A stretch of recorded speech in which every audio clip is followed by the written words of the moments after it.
Imaginemos por un momento la acción súper cotidiana de subir a un auto. Te subes, enciendes el motor, pisas el acelerador y conduces de un punto A un punto B. Sí, algo que hacemos casi en automático. Exacto, en automático. Porque para hacer esto con éxito, pues solo necesitas saber cómo usar el volante, los pedales, tal vez la palanca de cambios. Es una habilidad netamente práctica. 100% práctica. Está orientada a resolver un problema inmediato en el mundo real, que es transportarse. Pero, ¿qué pasa si levantamos el capó del auto? Ah, ahí la historia cambia por completo. Totalmente. Tratar de entender con precisión cómo funciona cada pistón, las leyes de la termodinámica de la combustión interna, la química del combustible. La física de la transmisión de fuerza. O sea, es un universo completamente distinto. Y fíjate que esta analogía me parece la puerta de entrada perfecta para nuestra inmersión profunda de hoy. Vamos a explorar la diferencia fundamental entre lo que tradicionalmente llamamos el cálculo y el análisis matemático. Que mucha gente confunde o piensa que son sinónimos. No. Sí, es súper común. Digamos que el cálculo es esa herramienta que se enseña a quienes estudian ingeniería o ciencias aplicadas. Es aprender a conducir el auto para modelar el mundo. Tal cual. Resolver problemas tangibles. Pero el análisis matemático, en cambio, es lo que estudian quienes se dedican a las matemáticas puras. Consiste, siguiendo tu analogía, en levantar el capó del universo numérico. Desarmar el motor pieza por pieza. Y todo esto para comprender los cimientos lógicos que sostienen la realidad matemática. Y resulta fascinante notar que, a lo largo de la historia de la ciencia, la humanidad aprendió a conducir muchísimo tiempo antes de entender cómo funcionaba realmente el motor. Es un patrón loquísimo. Sí, se repite siempre. Las herramientas teóricas suelen funcionar maravillosamente en la práctica, produciendo resultados precisos, predicciones asombrosas. Avances tecnológicos revolucionarios. Exacto. Y todo esto décadas o incluso siglos antes de que se comprenda por qué funcionan a un nivel lógico estricto. O sea, la necesidad práctica y la intuición casi siempre le ganan la carrera al rigor. Esa es precisamente la tensión que vamos a explorar. Y para este recorrido, hemos reunido una pila de fuentes sumamente rica. Tenemos material increíble esta vez. Sí. Contamos con libros de texto universitarios clásicos, tratados históricos sobre la evolución del pensamiento humano y hasta transcripciones literales de clases magistrales de matemáticas puras. Una base muy sólida para nuestra misión. Así es, porque nuestra misión hoy es descubrir qué es exactamente este famoso análisis matemático y por qué, históricamente, fue necesario inventarlo. Vamos a viajar en el tiempo. Literal. Para presenciar cómo el cálculo informal, desarrollado por figuras legendarias, funcionó como magia pura, pero estuvo a punto de colapsar toda la lógica matemática. Fue un momento de muchísima tensión en la ciencia. Y finalmente, desglosaremos por qué en el siglo XIX estalló una verdadera crisis del rigor, que obligó a las mentes más brillantes a reinventar algo que parece tan básico como los números reales. Los números reales, sí, suena de locos. Pero a ver, para arrancar desde los cimientos, ¿qué separa el análisis matemático de algo mucho más familiar para quienes nos escuchan, como el álgebra tradicional de la escuela? Mira, la línea divisoria es un concepto que ha provocado dolores de cabeza, crisis existenciales y debates acalorados durante milenios. Estamos hablando del salto hacia el infinito. El temido infinito. Exactamente. El álgebra clásica trata con cantidades finitas. Las operaciones tienen un inicio y un final claro y llegas a un resultado estático. 2 más 2 es 4 y ahí se acaba la historia. Ajá, tal cual. El análisis matemático, por el contrario, abandona esa seguridad de lo finito. Se adentra en el territorio salvaje de las sucesiones infinitas y los límites. O sea, no busca simplemente calcular un valor fijo en el presente. No. Busca entender hacia dónde se aproxima, hacia dónde tiende una secuencia de valores si decidimos, digamos, continuar una operación matemática para siempre. Y revisando los apuntes históricos que tenemos sobre la mesa, parece que este dolor de cabeza del infinito no es nada nuevo. No es exclusivo de la modernidad. Para nada. Las fuentes nos llevan miles de años atrás, directamente a la antigua Grecia. Y ahí aparece el nombre de Arquímedes. Un genio absoluto. Lidiando precisamente con esta idea de la aproximación eterna. ¿Qué intentaba hacer Arquímedes con los círculos y los polígonos? Bueno, él se enfrentaba a un problema geométrico colosal para su época, que era calcular el área exacta de un círculo. Que sin fórmulas modernas suena imposible. Y lo era. Como no tenía las fórmulas algebraicas que usamos hoy, recurrió a una idea brillante conocida como el método de exhaustión. O agotamiento, ¿no? Exacto, agotamiento. Su estrategia consistía en dibujar un polígono regular dentro del círculo. Digamos, empezaba con un cuadrado y calculaba el área de ese cuadrado, lo cual era fácil. Claro, base por altura. Luego dibujaba un octágono, luego un polígono de 16 lados y así sucesivamente. Con cada paso, al multiplicar el número de lados, la forma del polígono se iba pareciendo cada vez más a la curva suave del círculo. Se iba pegando al borde. Ajá. Su intuición le decía que, si pudiera imaginar un polígono con un número infinito de lados, ese polígono sería, a todos los efectos prácticos, el círculo mismo. Es como si estuviera rozando la idea moderna de un límite matemático con la punta de los dedos. Literalmente a un paso de descubrirlo. Pero, según indican los textos, los griegos sentían una profunda desconfianza hacia el concepto del infinito real. Le tenían terror. Para ellos, el infinito era el caos. Su matemática se anclaba fuertemente en la geometría tangible, en cosas que se podían trazar en la arena. Así que ese roce con el infinito, pues, quedó congelado en el tiempo durante siglos. Sí, hubo que esperar muchísimo. Y la historia da un salto enorme hasta la segunda mitad del siglo XVII. Es ahí donde el infinito vuelve a tomar el escenario central. Y hacen su gran entrada los dos indiscutibles padres del cálculo. Isaac Newton y Gottfried Leibniz. Es, uno de los momentos más dramáticos y productivos de la historia intelectual. Dos mentes brillantes inventando la herramienta matemática más poderosa jamás concebida. Y lo más loco, de manera totalmente independiente, abordándola desde perspectivas filosóficas completamente opuestas. Hablemos primero de Newton. El enfoque de Newton, según los apuntes, estaba profundamente anclado en la física, en el fango de la realidad material. Él estaba obsesionado con la mecánica celeste, la gravedad y sobre todo el movimiento continuo de los planetas. Claro, en un universo donde todo cambia constantemente de posición y velocidad, la matemática estática de los griegos ya no les servía para nada. Exacto. Newton necesitaba una matemática del movimiento. Las fuentes mencionan que Newton desarrolló su sistema durante los años en que estuvo aislado por la Gran Plaga y lo llamó el método de las fluxiones. Un nombre muy de la época. Sí. ¿Cómo funcionaba esa visión tan física de la matemática? Mira, para Newton, el mundo físico dictaba las reglas. Él imaginaba las variables matemáticas como si fueran cantidades fluyendo a través del río del tiempo. ¿Como un flujo continuo? Y a estas cantidades las llamó fluyentes.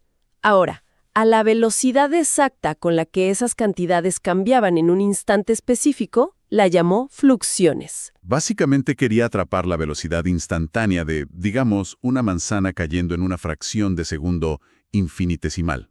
O calcular el área bajo una curva que representara la distancia que un cometa recorre a lo largo de los años. Su método era extremadamente pragmático. Muy visual, construido sobre la intuición del movimiento ininterrumpido. Sí, 100% anclado en el mundo real. Ahora, del otro lado del tablero, allá en Europa continental, tenemos a Leibniz. Y leyendo su perfil, es un personaje completamente diferente. Eran como el agua y el aceite. Sí, no era un físico mirando a las estrellas. Era un filósofo, abogado, diplomático, hasta un bibliotecario súper meticuloso. Y un pensador muy abstracto. Las fuentes destacan que Leibniz soñaba con crear un lenguaje universal, una especie de álgebra del pensamiento humano. Él quería que los razonamientos lógicos más complejos pudieran reducirse a cálculos casi mecánicos, usando símbolos perfectos. Y ese enfoque filosófico centrado en la simbología es la razón por la que el cálculo de Leibniz fue el que triunfó en las aulas de todo el mundo, ¿verdad? Totalmente. El legado visual que dejó es abrumador. Piensa en el símbolo de la integral, esa famosa S alargada que intimida a todos los estudiantes de ingeniería. Sí, yo sufro cada vez que la veo. Pues es un invento directo suyo. Proviene de la letra inicial de la palabra latina suma, porque para su mente lógica, la integral no era más que una suma infinita de rectángulos de un grosor infinitamente pequeño. Es súper elegante. Además, introdujo la letra D minúscula para representar las diferencias minúsculas entre valores. Lo que hoy conocemos como diferenciales. Exactamente.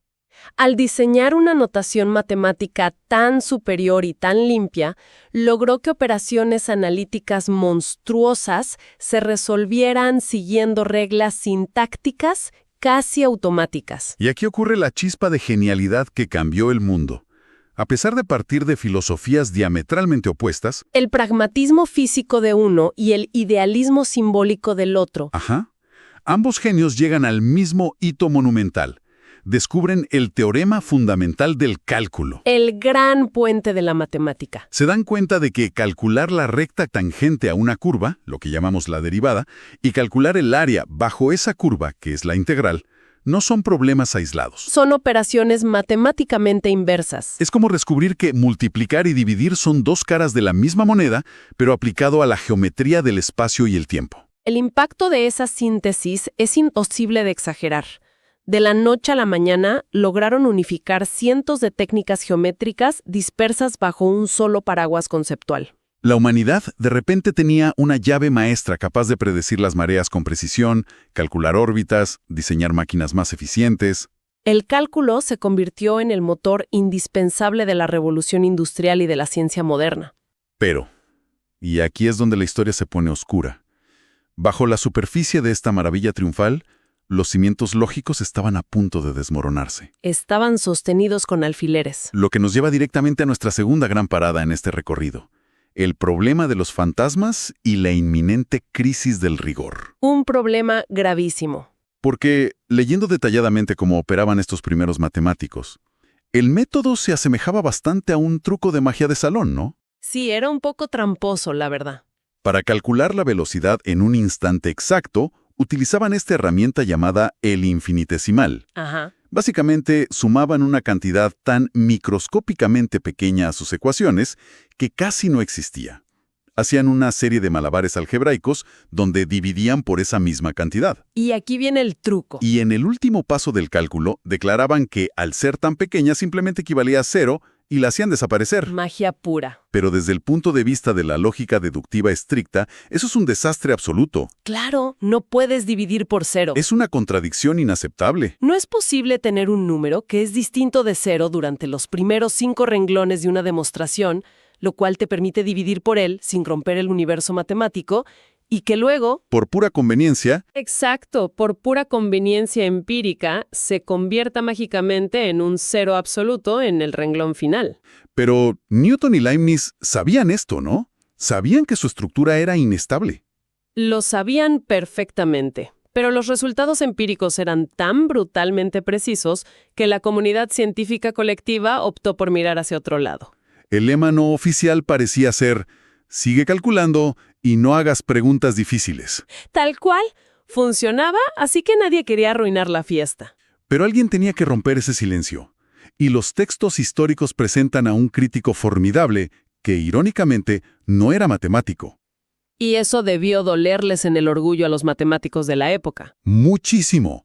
Hablamos de George Berkeley, un filósofo irlandés y obispo de la Iglesia Anglicana. Y, por cierto, como curiosidad de nuestras fuentes, este obispo es la misma figura histórica que da nombre a la prestigiosa Universidad de Berkeley en California. Un caso rarísimo, ¿no? Una institución científica de ese calibre nombrada en honor a un filósofo idealista. Sí, súper curioso. Pero bueno, ¿cuál fue el núcleo del ataque de Berkeley contra el cálculo? Berkeley poseía una pluma afilada y una mente analítica implacable.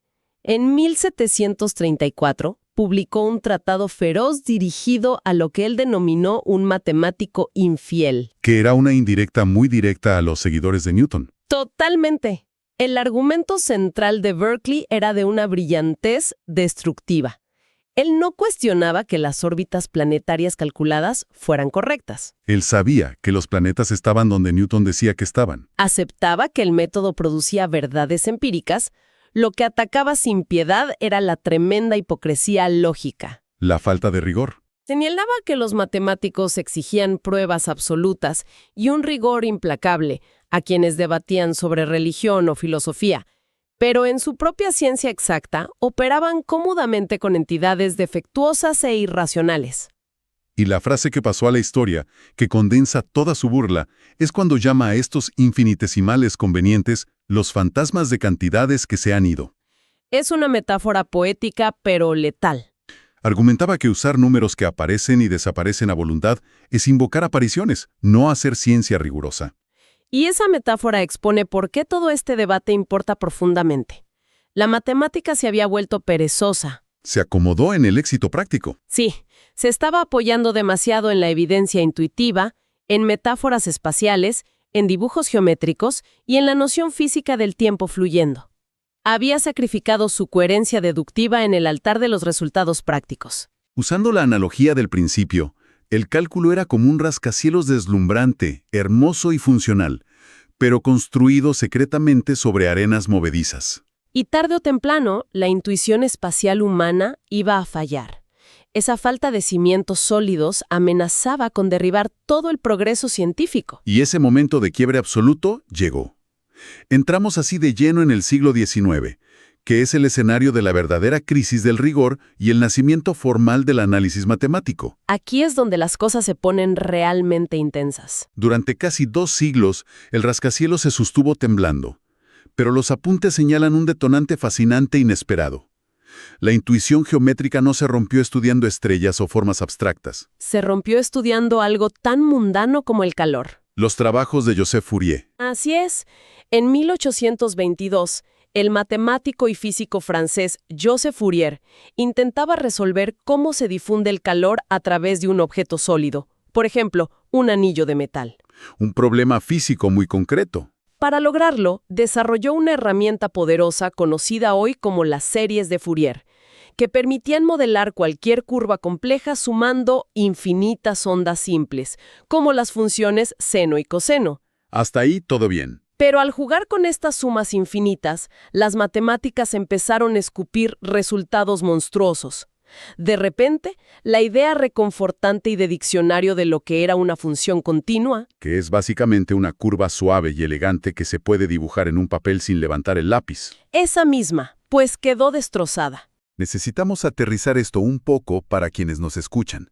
Cuando las fuentes mencionan que estas funciones tenían un comportamiento errático, que rompió la geometría visual, ¿qué aspecto tenía ese comportamiento? Imagina un monitor de ritmo cardíaco o una escalera. Las matemáticas de Fourier, impulsadas al infinito, creaban gráficas que avanzaban en línea recta. Y de manera instantánea, sin cruzar el espacio intermedio, saltaban hacia arriba formando un escalón abrupto. Un teletransporte en la gráfica. Exacto. O producían curvas compuestas enteramente de picos infinitamente afilados, donde era imposible calcular una tangente o una velocidad en ningún punto. Estaban frente a fenómenos que desafiaban completamente el sentido común visual. La intuición humana simplemente no estaba equipada para imaginar un salto instantáneo sin transición. Y ahí quedó claro que las definiciones basadas en dibujos vagos ya no servían. Se requería una precisión absoluta. El diccionario mental tuvo que ser reemplazado por un código penal de la lógica matemática. Me gusta esa frase, un código penal estricto. Y aquí es donde las fuentes introducen a los grandes héroes del rigor del siglo XIX, comenzando por el matemático francés Augustin-Louis Cauchy. El gran salvador del límite. Él asume la tarea titánica de rescatar el concepto del límite de la ambigüedad y desterrar de una vez por todas a los fantasmas de Berkeley. Ya era hora. Pero, ¿cómo logró Cauchy fijar algo tan resbaladizo como un límite infinito? Los textos mencionan la definición epsilon delta, que la verdad suena a jerga impenetrablemente técnica. Suena muy intimidante, sí. Pero la genialidad de Cauchy reside en su simplicidad estratégica. Abandonó por completo la idea de cantidades místicas o infinitesimales en movimiento. Adiós a los fantasmas. Adiós. En su lugar, transformó el límite en un juego de distancias estrictas, en un desafío lógico. Piénsalo como un juego de dardos. A ver, explícame eso. El concepto epsilon delta funciona así. Yo te reto y te digo, quiero que el resultado de tu ecuación caiga exactamente a una distancia minúscula del centro de la diana, digamos 1 milímetro. Esa sería mi tolerancia de error. Exacto. A esa pequeña tolerancia, la llamaré épsilon, Cauchy demostró que la función tiene un límite verdadero si, y solo si, para cualquier épsilon que yo te exija sin importar lo microscópico que sea. Ajá. Tú siempre puedes darme un valor delta, que es la distancia exacta a la que debo pararme de la diana para garantizar que el dardo caiga dentro del margen requerido. Es brillante. En lugar de decir, bueno, me acerco infinitamente, se establece un contrato irrompible. Un contrato perfecto. Dime qué tan cerca quieres estar, y te daré la instrucción exacta para lograrlo, garantizado al 100%. Cauchy limpió la casa. Y luego las fuentes mencionan a Bernhard Riemann, quien a mediados de siglo aplicó un nivel de escrutinio similar al problema del área, Aportando una definición analítica impecable para la integrabilidad. basada puramente en estas sumas estrictas y distancias precisas, sin necesidad de apelar a dibujos de curvas. Pero la historia da un giro vertiginoso en este punto. ¿Por qué? ¿Qué encontraron? A medida que hombres como Cauchy y Riemann excavaban cada vez más profundo en el suelo lógico para anclar las columnas del cálculo, sus palas golpearon el fondo y descubrieron algo aterrador. Uy, Habían definido rigurosamente los límites, las derivadas y las integrales basándose en las propiedades de los números, pero se dieron cuenta de que la comunidad matemática jamás se había sentado a definir qué era exactamente un número real. el cimiento del cimiento estaba ausente. Estaban flotando en el aire. Habían construido la teoría del movimiento y el calor asumiendo que la recta numérica era una línea continua e ininterrumpible de valores, pero no tenían pruebas lógicas de que esa línea no estuviera llena de agujeros invisibles. Y este pánico existencial tiene un precedente histórico fascinante. Sí. Los apuntes nos devuelven a los antiguos pitagóricos, esta hermandad que creía casi con fervor religioso que todo el universo físico podía expresarse mediante números enteros y sus fracciones simples. Lo que hoy llamamos números racionales. Todo funcionaba perfectamente en la cosmología pitagórica, hasta que intentaron medir la realidad física más simple posible. Un cuadrado. Dibujaron un cuadrado perfecto, donde cada lado medía exactamente una unidad de longitud. Al intentar calcular la longitud de la línea diagonal que cruza ese cuadrado de esquina a esquina, utilizando su propio teorema de Pitágoras. El resultado matemático fue la raíz cuadrada de 2. Y ahí se desató el terror. Porque la raíz cuadrada de 2 es un número irracional. Es geométricamente imposible expresarlo como la fracción de dos números enteros, sin importar qué tan grandes sean. Sus decimales explotan, continúan infinitamente sin un solo patrón que se repita.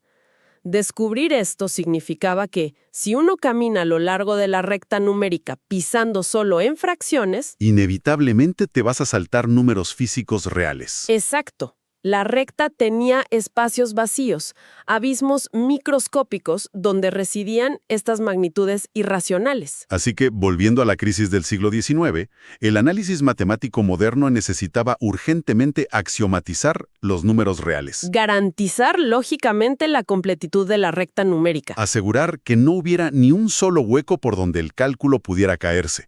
Y para esta labor de albañilería abstracta emergen dos titanes, Richard Dedekind y George Cantor. Dedekind aportó una solución de una elegancia visual extraordinaria para definir los números reales, creando lo que hoy se conoce como las cortaduras de Dedekind. ¿Cómo funciona eso de las cortaduras? Imaginemos la línea del tiempo matemática, llena de fracciones, pero con la sospecha de que tiene huecos. La idea de Dedekind consiste en tomar una tijera infinitamente afilada, o una navaja de afeitar conceptual, Ok, tengo la navaja. y hacer un corte limpio en la línea para dividirla en dos mitades perfectas, todos los números a la izquierda y todos los números a la derecha. Dedekind postuló que es precisamente el acto de hacer ese corte, la frontera exacta de separación, lo que define indiscutiblemente la existencia de un número. Sellando así cualquier agujero irracional que pudiera existir. Exactamente. Creó el cemento lógico para unir los ladrillos racionales e irracionales en un muro continuo. Pero las fuentes indican que fue el segundo titán, George Cantor, quien a través de su teoría de conjuntos tomó este muro continuo y lo examinó a través del microscopio del infinito. Y llegó a conclusiones que sacudieron la cordura de sus contemporáneos. Totalmente. Cantor desató una verdadera tormenta filosófica. Porque no se limitó a ordenar los números, se atrevió a clasificar el infinito mismo, A través de demostraciones lógicas irrefutables, probó algo que violenta profundamente el sentido común. Que no todos los infinitos son del mismo tamaño. Así es, hay infinitos más grandes que otros infinitos. Esta es la clase de afirmación que requiere una traducción urgente para no perder la cabeza. O sea, si el infinito, por definición, no tiene fin, ¿cómo puede uno ser más masivo que el otro? Pensemos en los números enteros y las fracciones como si fueran las estrellas en el cielo nocturno. Ok, un cielo lleno de estrellas. Hay una cantidad infinita de estrellas. Claro está. Si tuvieras una eternidad de tiempo, podrías señalar cada estrella y asignarle un número, contando una tras otra sin detenerte jamás. A este tipo de infinito ordenado se le llama infinito numerable. ¿Se puede contar, aunque te tome una eternidad? Exacto. Pero Cantor demostró que los números irracionales, esos números caóticos de decimales sin fin, como la raíz cuadrada de 2 o el número pi, operan bajo reglas distintas. No son estrellas. No. Los irracionales son el inmenso y oscuro tejido del espacio vacío que existe entre cada estrella. Ese espacio es un continuo infinitamente denso. ¡Wow! Cantor probó matemáticamente que es imposible asignar un orden o contar ese espacio. Es un infinito de una magnitud superior, un infinito no numerable. O sea que en la recta continua, por cada fracción racional, hay un abismo insondable de números irracionales. Descubrir que la base misma de las matemáticas, los números que usamos todos los días, se asientan sobre diferentes abismos infinitos, es un nivel de abstracción verdaderamente sobrecogedor. Es llegar al fondo del motor y descubrir que las piezas más pequeñas desafían la comprensión humana ordinaria. Y creo que vale la pena detenerse a reflexionar sobre la gran narrativa de este análisis a fondo. Es una historia de maduración intelectual. Sí, la historia de cómo pasamos de la intuición al rigor estricto revela que el conocimiento no es una carretera recta y pavimentada. A menudo, la imaginación audaz y el pragmatismo crudo nos llevan increíblemente lejos. Resolviendo problemas gigantescos, como ocurrió con el cálculo inicial modelando el universo mecánico. Sin embargo, en algún punto, cualquier rascacielos construido sin cimientos llega a su límite de tensión estructural. Y empieza a agrietarse. Y es el escrutinio despiadado, el pensamiento crítico que cuestiona las herramientas mismas, lo que termina forjando el acero necesario para que el edificio del conocimiento no se derrumbe hacia el abismo de la inconsistencia. Es una lección vital destilada de siglos de historia intelectual. El nacimiento del análisis matemático demuestra que hacer ciencia no se trata solo de mecanizar reglas, memorizar fórmulas o generar resultados útiles a ciegas. Hay que entender el porqué. Consiste en comprender la arquitectura profunda del universo de la información, estableciendo reglas inquebrantables que permitan a la mente humana operar con seguridad extrema al borde del precipicio, allí donde reinan lo infinitamente enorme y lo infinitesimalmente pequeño. Un precipicio fascinante. Y fíjate, observando este ciclo histórico, surge una pregunta verdaderamente provocativa sobre nuestro momento actual en el siglo XXI. A ver. Si el cálculo infinitesimal, que fue la herramienta suprema que predijo el movimiento planetario y sentó las bases de la física moderna, operó con un éxito deslumbrante durante 2 siglos mientras sus cimientos lógicos estaban en ruinas. Sí. Resulta fascinante e inquietantemente necesario preguntarse hoy de los algoritmos de inteligencia artificial, las redes neuronales oscuras o las teorías cuánticas de vanguardia que sostienen nuestra sociedad moderna y que funcionan tan mágicamente en la práctica empírica, ¿cuáles están esperando su propia crisis del rigor? Es una gran pregunta. ¿Cuántas tecnologías actuales descansan en silencio sobre sus propios fantasmas lógicos, a la espera de un nuevo Cauchy o un nuevo Dedekind que descubra que no sabemos realmente por qué funcionan? Una incógnita extraordinaria para dejar resonando tras examinar la historia de la ciencia.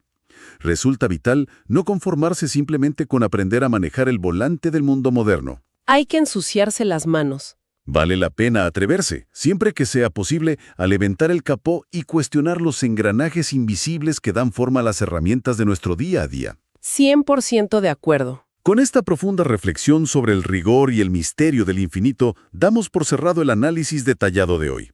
La invitación permanente para quienes nos escuchan es a mantener despierta la curiosidad y seguir haciendo las preguntas difíciles.